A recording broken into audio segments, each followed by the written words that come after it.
गीत खुशबू रानी और विजय भैया के साथ में देने जा रहे हैं। आप लोग को अगर अच्छा लगे ये वीडियो तो प्यारा प्यारा कमेंट करके जरूर बताइएगा, दूसरे पर शेयर कीजिएगा। आइए गीत को सुनाते हैं। मोरावा बोलिया बोलई अब का करी, मोरावा बोलिया बोलई अब का करी, मोरावा बोलिया बोलई अब का करी, मोरावा बोलिया बोलई अब का करी।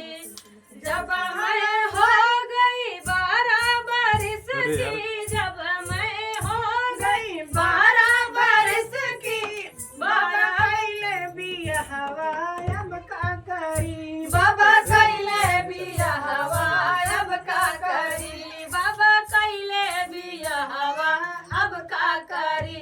मोरावा बोलिया बोलई अब का करी, मोरावा बोलिया बोलई अब का करी।